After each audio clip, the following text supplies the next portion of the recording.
In this lecture, I will describe the Aleutian Island campaigns in which the Japanese occupied Alaskan territory as part of the Midway Operation in June 1942 and the retaking of the captured islands in 1943.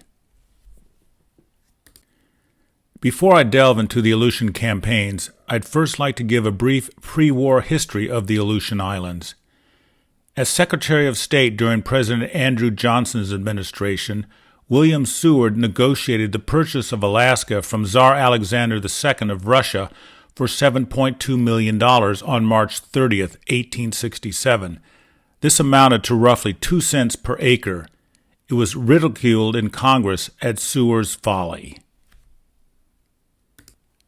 By 1912, the U.S. federal government officially upgraded the District of Alaska to an incorporated U.S. territory, legally establishing Alaska and its outlying islands as an inseparable part of the United States homeland. Vitus Bering, a Danish cartographer in the employ of the Russians, discovered the Aleutian Islands in 1741 while exploring the northeastern coast of Siberia and the west coast of North America. General Billy Mitchell remarked to Major Hap Arnold in 1923, "In the air war, if we were unprepared, Japan could take it away from us, first by dominating the sky and creeping up the Aleutians." He added, "From Alaska we could swoop down on Japan following the long finger of the Aleutians. We could jump off from Alaska and reduce Tokyo to powder." Anthony Diamond, Alaska's powerless delegate to Congress, reported in 1937, "Alaska today could be taken almost overnight by a hostile force. It is today without any form of defense."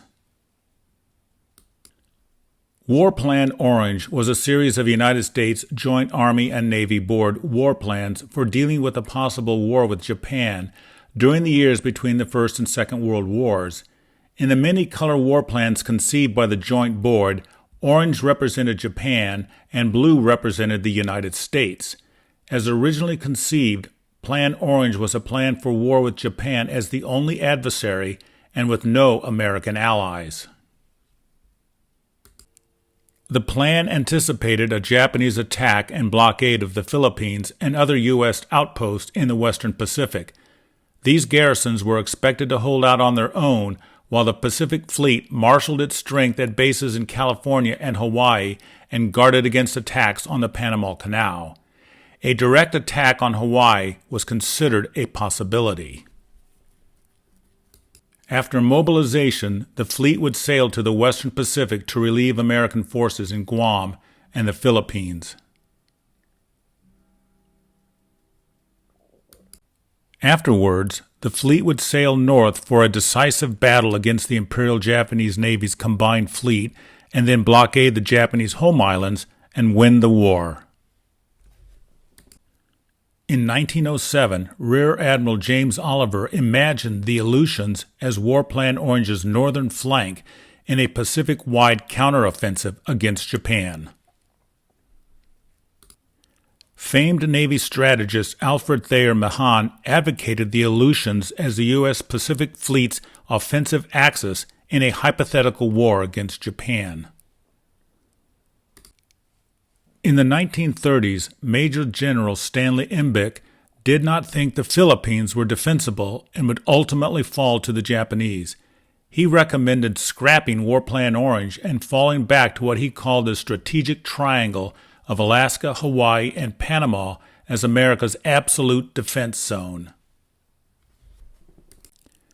With World War looming in Europe in 1939, the United States ultimately adopted Rainbow 5, the war plan concentrating maximum national power against Germany first and relegating the Pacific to an initial holding action. Rainbow 5 therefore tacitly endorsed General Embick's concept of an Alaskan, Hawaii, Panama strategic triangle. When Japan allowed the 1922 Armament Limitation Treaty to end without renewal in 1936, and the Japanese sinking of the American gunboat Panay on the Yangtze River in 1937, President Roosevelt supported a 20% increase in naval shipbuilding and naval base construction in the Pacific. As a result, the Naval Act of May 1938 created a board under former Director of Naval Intelligence Admiral Arthur Hepburn to study naval base locations. The board recommended, among other places, that the Aleutians be fortified. The Japanese did many foolish things during the war, but never did they seriously contemplate anything so foolish as invading the United States via the Aleutians. Yet they thought we were foolish enough to try the reverse. The Aleutians are located at the convergence of the warm, wet Japan current coming up from the south to collide with the Arctic cold fronts to enshroud the islands in chill, misty gloom. This produces a climate of incessant fog, freezing rains, blizzards, and violent williwaws, a unique regional windstorm reaching as much as 140 miles per hour. The weather and the terrain conditions made an invasion route very unattractive to American strategists. Even though neither the Japanese nor the United States saw the Aleutians as a viable route of invasion, the United States eventually retook Attu and used it as a place to bomb Paramashiro, pinning down Japanese forces in the Kuriles and keeping their high command guessing. This map shows the proximity of Paramashiro to the Kurile Islands and Japan. Japan was understandably concerned that the United States not occupy anything close to these islands that could be used to bomb the home islands. This concern informed their Aleutian Island strategy and consequently inclusion in their Midway Operation. After securing strategically located bases during its war with China, Japan set out to create its long-coveted Greater East Asia Co-Prosperity Empire. Opening with a crushing attack on Pearl Harbor on December 7, 1941, that temporarily neutralized the U.S. Pacific Fleet, the Imperial High Command quickly followed by dispatching large forces to seize the Philippines, Malaya, and the Netherlands East Indies, and preparing plans for new bases from which to strike Australia and India. By June 1942 in the Western Pacific, Japan had set up a defensive perimeter that extended from the Kuriles in the north through the Gilbert Islands and extending through most of the islands north of Australia. In the wake of such astounding military success, Japan decided to push onward rather than consolidate its gains. Its next objectives, New Guinea and the Solomon Islands, were clearly to be used as stepping stones to Australia. Although a tactical victory, the Japanese strategic defeat at the Battle of the Coral Sea frustrated their hope for an early invasion of Australia. In response to this threat, the United States established this command structure for the defense of Hawaii, the West Coast, and Australia. Admiral Nimitz was given command of the Pacific Ocean area, and General MacArthur was given command of the Southwest Pacific area. The Pacific Ocean area was subdivided into the South Pacific area under the command of Admiral Robert Gormley. The Central Pacific area and the North Pacific area were under the command of Admiral Nimitz. None of the operations in the Aleutians from either side accomplished anything of great importance or had any appreciable effect on the outcome of the war. Both sides would have done well to have left the Aleutians to the Aleuts for the course of the war.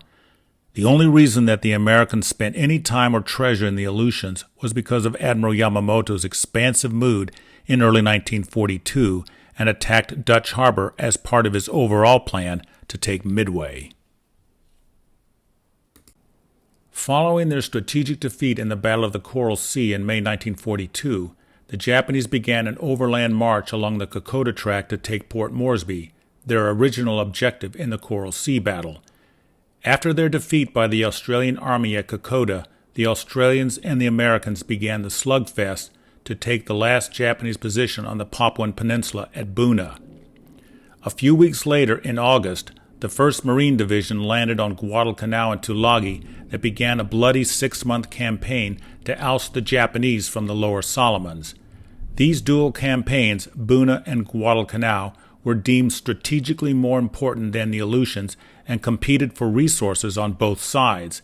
Admiral Nimitz eventually moved the bulk of his naval resources from the Aleutians to battle the Japanese in the Solomons. As far as the Imperial Japanese Navy was concerned, Japan had several strategic options to consider during the months of March and April 1942. One of these options was another move into the Central Pacific. Admiral Yamamoto was the primary champion of this move. He had been haunted by the disappointment at not destroying the American carriers during the Pearl Harbor raid. Yamamoto was determined to bring the American carriers to battle once and for all. It only made sense to him to precipitate the battle somewhere near Hawaiian waters. This would be the decisive battle he so much wanted. It was pure Mahanian strategy of which he was an ardent disciple. Yamamoto wanted to extend the defensive perimeter farther east toward Hawaii. The Imperial Army viewed any enlargement of the perimeter as dangerous and unnecessary and were therefore not in favor of this move. The results of the Doolittle raid on April 18, 1942 were tactically insignificant, but the psychological effect on the Japanese was profound. It had the effect of cementing the strategic debate in favor of Yamamoto and winning the Army over to his way of thinking regarding operations in the Central Pacific. In his way of thinking, until the American carriers were sunk, the homeland could never be completely protected from future attacks. This was Admiral Yamamoto's plan for attacking Midway, Operation MI. Essentially, the plan was to draw out the American carriers for the long-sought-for decisive battle. Part of the Midway operation was a diversionary attack against the Aleutian Islands. Vice Admiral Boshiro Hosagaya was given command of the Japanese Aleutian component of the operation.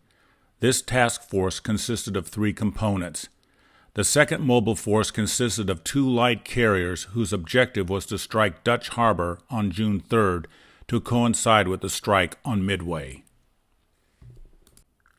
There were also 2 occupation forces, one for each of Kiska and Attu. There were 3 main objectives of this task force. 1. Deceive Nimitz into the belief that the main Japanese attack was coming there, and so deflect his forces away from Midway. 2. To destroy installations that might be intended for mounting an air invasion of Japan. And 3. To cover and support the 2 occupation forces. The second mobile force centered around the 2 light carriers Junyo and Ryujo.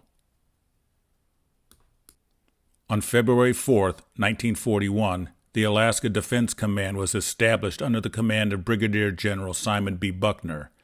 These are the 2 shoulder patch variants of his command. In early May 1942, Admiral Nimitz, SINCPAC, received word of the Japanese plan to thrust into Alaskan waters as part of their Midway operation in early June. To counter this thrust, he allocated 5 cruisers, 14 destroyers, 6 submarines, and suitable auxiliaries to deal with this northern threat. This force was designated Task Force 8 and was under the command of Rear Admiral Robert Theobald. Task Group 8.6 of Task Force 8 was the main body and consisted of 2 heavy cruisers, 3 light cruisers, and 4 destroyers. Here are photos of heavy cruiser Indianapolis, CA-35, and light cruiser Nashville, CL-43.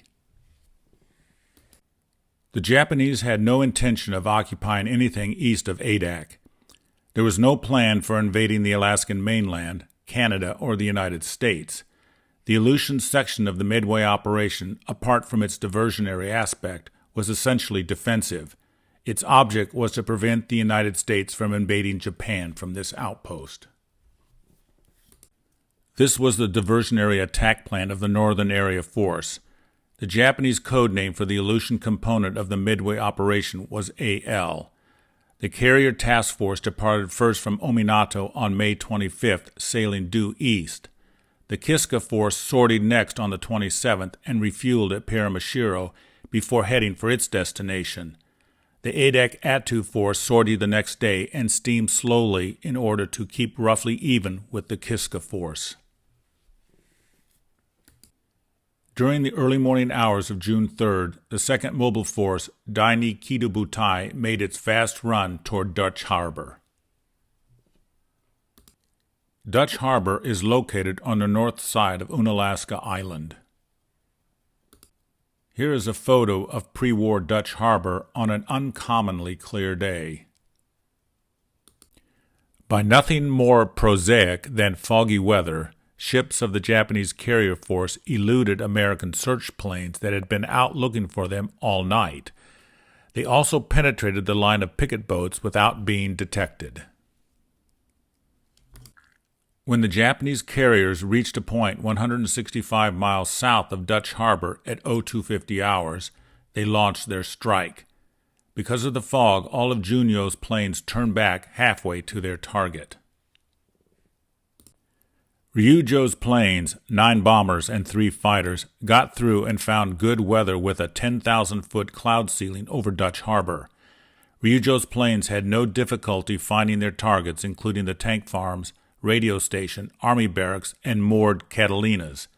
They inflicted considerable damage and killed 25 soldiers and sailors at the cost of only one of their planes to anti-aircraft fire. Admiral Kakuta, the Japanese carrier commander, launched a second attack the next day. The weather was foggy to the west, but his meteorologists forecasted good weather further east over Dutch Harbor. He therefore canceled his planned raid on Adak to strike Dutch Harbor again. At 1600 hours, he launched his strike from both carriers. Because of the weather, they were undetected by American search planes. They found good weather again over their targets at Dutch Harbor. There was more damage to structures and 43 KIA. Only repeated bombings could have knocked out Dutch Harbor as an operating base, but the raid on June 4th was the last. Before returning to their carriers, the Junyo pilots rendezvoused over the western cape of Unalaska, from where they were startled to see a new landing field at Otter Point, Umnak. This was the first that the Japanese knew of an American airfield in the Aleutians. Here is a photo of the airfield at Otter Point, Cape Field, Umnak. 8 P-40s based there shot down 3 planes from Junyo. At about the same time that Kakuta's planes were flying over Otter Point, he received a radio message from his boss, Admiral Yamamoto. He was ordered to abandon the occupation of the western Aleutians and proceed at best speed to rendezvous with Admiral Nagumo, heading for the showdown with the American carriers at Midway. At 1930 hours, less than 4 hours after the temporary postponement order, Yamamoto changed his mind and ordered the Northern Area Force to proceed with the occupation of the western Aleutians as planned. Even though Yamamoto had lost his 4 carriers at Midway, there was no reason that the Northern Diversionary Force should not continue its mission for at least a consolation prize. Rear Admiral Omori, commander of the Adak Attu Occupation Force, landed his 1,200 men on the morning of June 7th after some unnecessary minesweeping and a beach reconnaissance in thick fog. They landed at Holt's Bay and marched overland through snow to Chirchagov. The main part of the detachment got lost and made Massacre Bay by mistake. Chirchagov was assaulted and the entire population, 39 Aleuts, was taken prisoner. The Kiska Occupation Force also landed on the morning of June 7th without opposition from the 10 members of the temporary United States weather station located there. Kiska was to have been the northern anchor of the new defensive perimeter. With the Japanese disaster at Midway, it was now useless for that purpose. The Japanese High Command nevertheless decided to keep Kiska and develop it as an air base, partly as a block to invasion, partly for nuisance and morale value. The Japanese people, who had heard few facts about Midway, were gratified to learn that the rising sun was flying over 2 more American islands. Also, the occupation force at Kiska and Attu took some of the relish out of the news of Midway in the United States. This was the northeastern extent of the Japanese perimeter expansion by June 1942.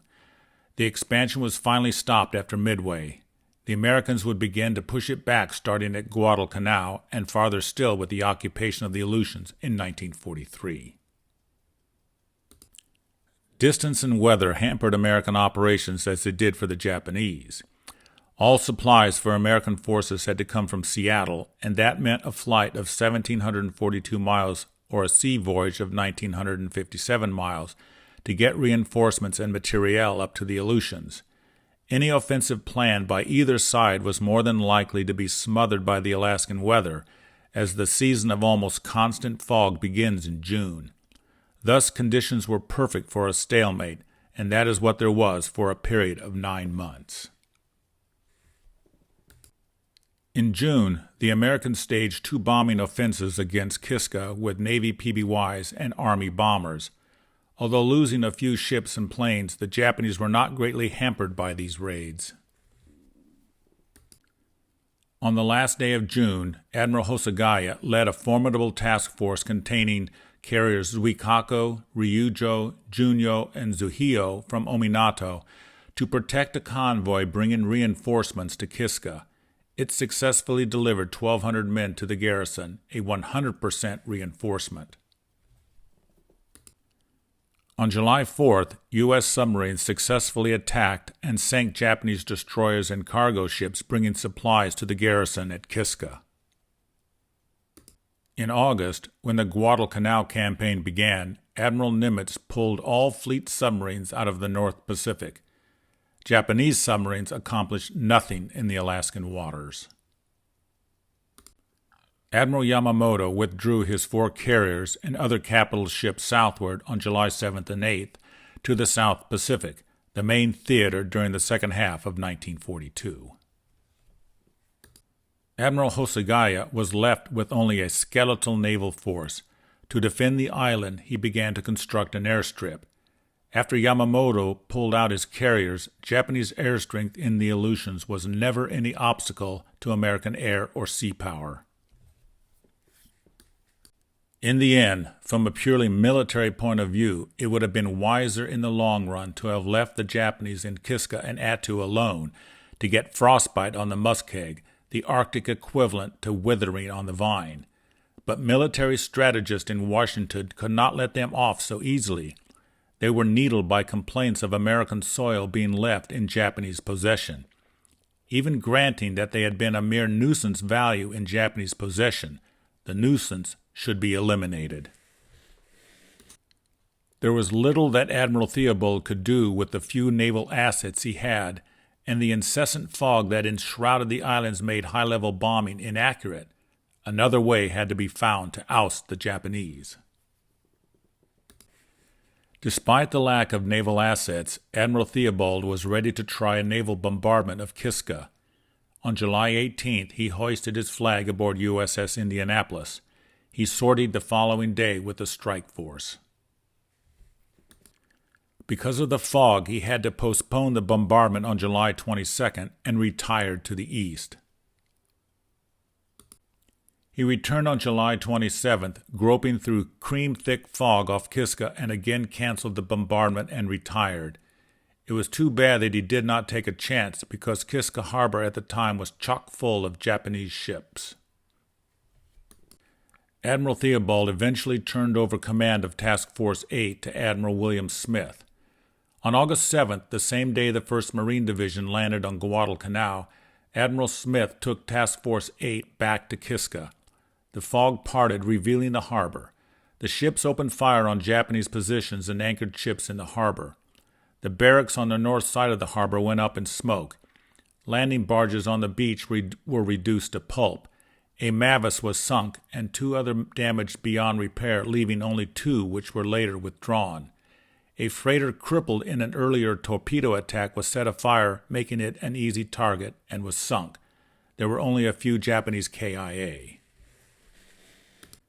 Admiral Theobald's next objective was to establish an airfield within fighter plane distance of Kiska so that bombers could be escorted all the way there and back.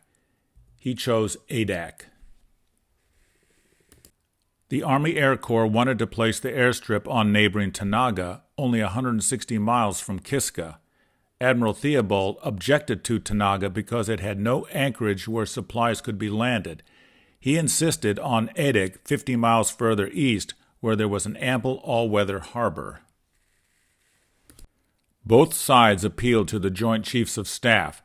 They decided on Tanaga, assuming no airstrip could be built at Edek in less than 4 months. Theobald persisted and finally won over General Marshall. The airstrip would go in at Edek, just 210 miles from Kiska. The choice of Edek for the airstrip was fortuitous. When occupation forces landed on August 30th, they found an almost ready-made airfield, a flooded tidal basin, which Army engineers drained and filled in so that within 10 days it was a functioning airstrip.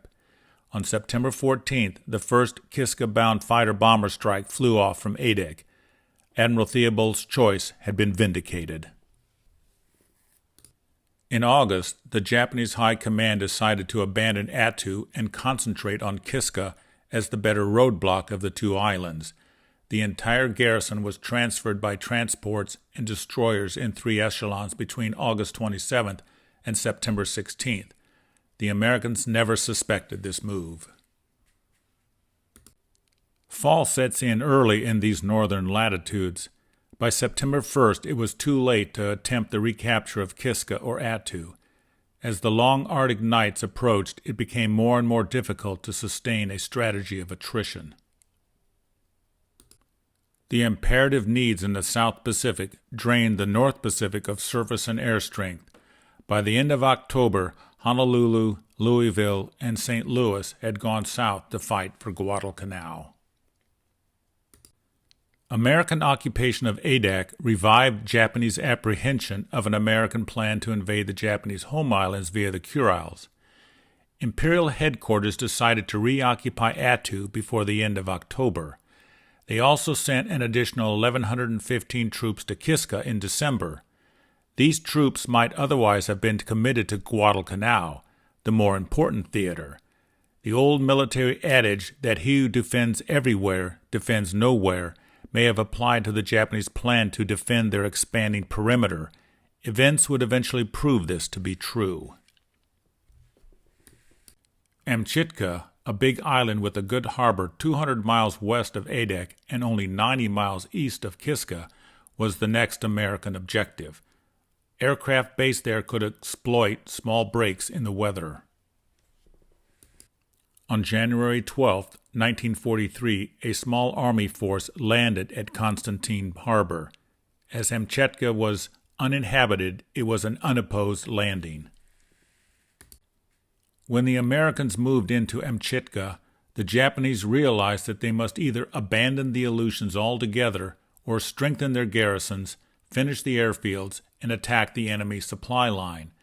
But any such tactic would put an unbearable strain on shipping already depleted by the Guadalcanal campaign and United States submarines. Yet they dared not evacuate lest the Kurils lie open to American or Russian attack.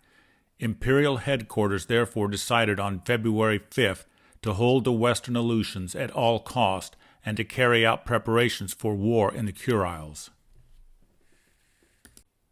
At 1450 hours on February 18th, Admiral Kincaid, who had replaced Admiral Theobald, with his flag aboard Indianapolis, sailed past the entrance to Holt's Bay and opened fire on suspected Japanese positions. He ordered ceasefire 2 hours later and retired from the scene. The Japanese suffered only slight damage. The Japanese who were endeavoring to complete airstrips on Attu and Kiska received bomb and bullet damage 6 or 7 times per day in clear weather and sometimes even in bad. After each visit, the local commanders begged for more men and better equipment. Admiral Hosagaya had run the blockade once on March 9th. He now decided to try again, and on March 22nd departed Piramashiro in command of a cruiser task force. This move, foreseen by the Americans, precipitated a surface battle 100 miles south of the Russian Komandorski Islands. The Battle of the Komandorski Islands took place on March 26, 1943, in a naval battle that had no parallel in the Pacific War. The battle was a daylight service engagement in which air support played no role and in which the inferior American force escaped greater damage after the Japanese chose to withdraw. The battle lasted 3.5 hours without interruption. The combatants slugged it out with gunfire at ranges of 8 to 12 miles without the intrusion of air power or submarines. It was entirely a surface action of the sort that the Navy expected to fight as envisioned in War Plan Orange. A small task group under the command of Rear Admiral Charles McMorris fought a retiring action against the Japanese force under the command of Admiral Hosagaya of twice its size and firepower. Although both sides took some losses, neither side did the other any great harm. The battle took place within 30 minutes of latitude and involved only the use of ship-launched torpedoes and naval gunfire. Although the Japanese cruisers heavily outgunned the American force, the engagement was tactically inconclusive. Both fleets suffered damage, with the U.S. Navy ships escaping greater damage after a Japanese misjudgment. With the Japanese fleet on the edge of victory, Admiral Hosagaya, not realizing the heavy damage his ships had inflicted and fearing American warplanes would appear, retired without pressing his advantage. This amounted to a strategic defeat, as it ended Japanese attempts to resupply the Aleutian garrisons by surface ship, leaving only submarines to conduct supply runs. In the spring of 1943, the Americans were still beginners in the art of amphibious warfare. They had been fortunate in the only two invasions they had yet undertaken, Guadalcanal and North Africa. The planned assault on Attu offered plenty of opportunity for a shift in fortunes. The 7th Infantry Division trained in amphibious warfare at Fort Ord in California before deploying to Cold Harbor. This map indicates the battles the Hourglass Division participated in after their baptism of fire at Attu, in Iwitak and Kwajalein in the Marshalls, Leyte in the Philippines, and finally at Okinawa. During the first week of April 1943, the 11th Army Air Corps renewed its efforts and by the 21st had rocked Kiska with 83 raids. Distant Attu received only minor attention. Here are some photos of bombing Kiska. Here is a photo and a schematic of an Army Air Corps Lockheed Ventura bomber used in the Aleutians. After the American victory off the Komandorskis, the Japanese lost their last chance of reinforcing their position in the Aleutians. 2 destroyers made one last attempt at the Arctic Express on April 25th and 26th, but were driven off by PBYs dropping bombs. Here is a map of Attu. This is the part of the island where the landings and fighting took place. Despite unremitting fog, the much-delayed assault began on May 11th, when elements of the 7th Division landed north of the main Japanese positions at Beaches Red and Scarlet. Later in the day, another landing took place at Massacre Bay. Meeting no opposition, the soldiers moved inland. The Japanese were bottled up in a pocket around Chichagof Harbor. The end came on the night of May 29th, when most of the surviving Japanese, about 700 to 1,000 strong, charged madly and screaming toward American lines. The attack was nearly wiped out. The next day, the enemy announced the loss of Attu as American units cleared out surviving enemy pockets. The American flag went up on Attu and the island was declared secured, although small groups of Japanese continued to fight until early July 1943. The Americans reported finding 2,351 dead Japanese. Only 28 Japanese surrendered. The Americans suffered 549 KIA and 1,149 wounded. Over half of American casualties were due to disease and non-battle injuries. Trench foot was the most common affliction. Most of the non-battle casualties were exposure cases, victims of the weather, and inadequate clothing. The IJN command finally realized that their position in the Aleutians was untenable and decided to abandon their last position on Kiska. Their losses in the Solomons no doubt informed this decision. Using I-boats, they began evacuating troops during the night of May 26th and 27th. The first run got 60 soldiers off Kiska. This was followed by another 101. The third attempt met with disaster when the sub was shelled and sank with all hands. 10 other sub-runs were made. 7 of these were lost or crippled. The Japanese gave up trying to evacuate their troops with subs.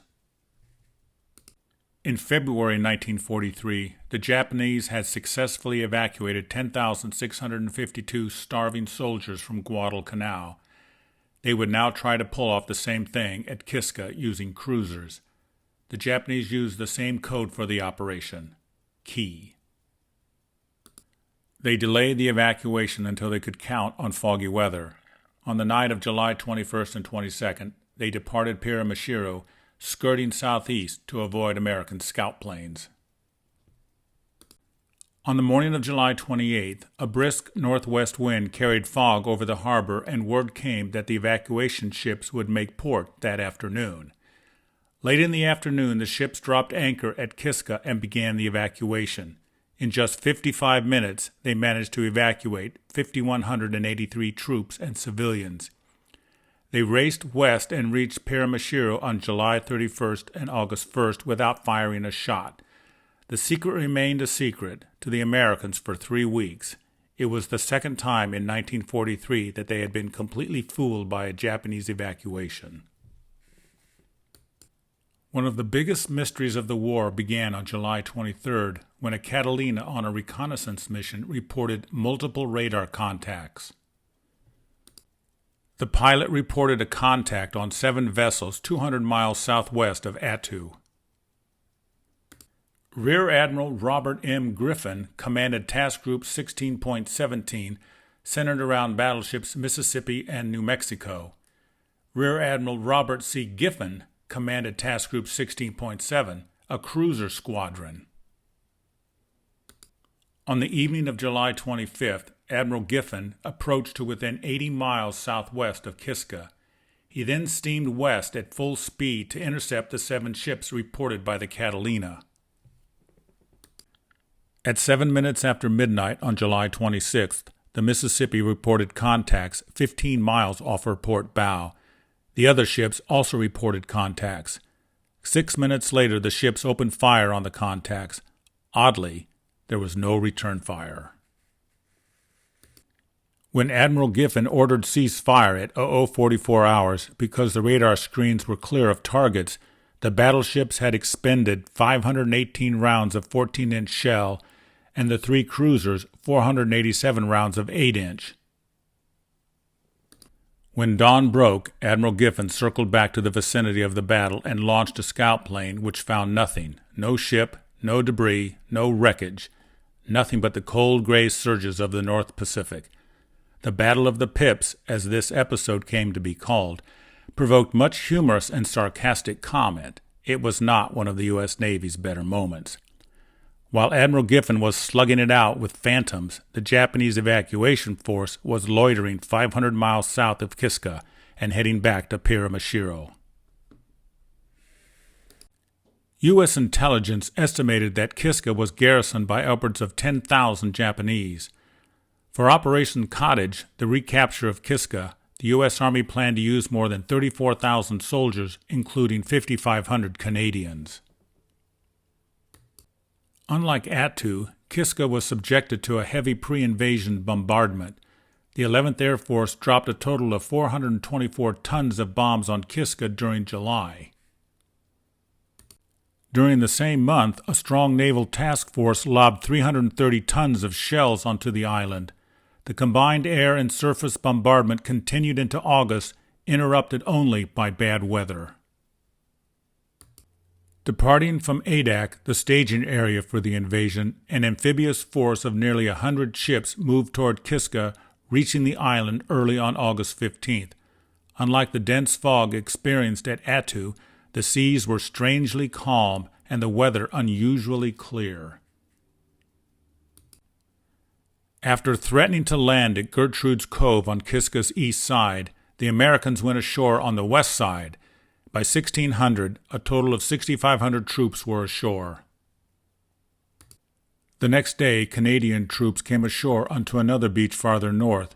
As with Attu, the landings were unopposed. The Japanese were long gone.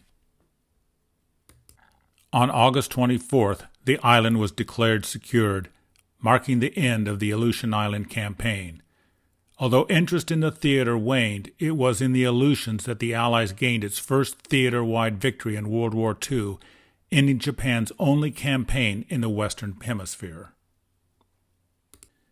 In clearing the Japanese invaders from the Aleutians, the objective had been partly to eliminate a potential military threat, but mainly to eradicate a psychological blot. Japan's foothold in the Western Hemisphere was gone.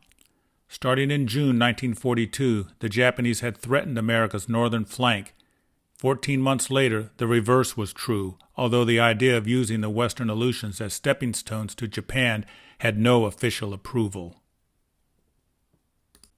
From the Japanese perspective, the threat remained. Harassing attacks by the U.S. 11th Air Force from bases in the Aleutians against the Kuril Islands during the rest of the war resulted in Imperial headquarters maintaining a large defensive force in the area which, toward the war's end, amounted to about 1/6 of the Japanese total air strength. It could have been better used in the Southwest Pacific Theater, where they were getting pounded by MacArthur. He who defends everywhere defends nowhere. The centerpiece of the Aleutian Island campaign was the battle for Attu. In terms of numbers engaged, Attu ranks as one of the most costly assaults in the Pacific War. For every 100 Japanese found on the island, about 71 Americans were killed or wounded. The cost of taking Attu was thus second only to Iwo Jima. Of some consolation, the invasion of Rendova in the Solomons during June proceeded well largely because of the struggle on Attu. In an attempt to either reinforce or evacuate Attu, the Imperial Japanese headquarters had ordered the Fifth Fleet north from Truk in May to the Western Aleutians, thereby greatly reducing Japanese naval strength in the Solomons. While the fleet never reached the Aleutians, its absence from the Solomons allowed the American landings at Rendova to be virtually unopposed.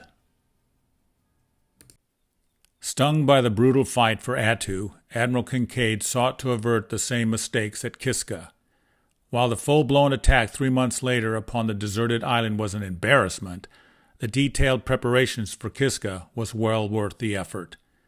Many amphibious warfare techniques developed during the Attu landings were refined for Kiska and were further improved and applied to advantage in later amphibious operations in the Pacific.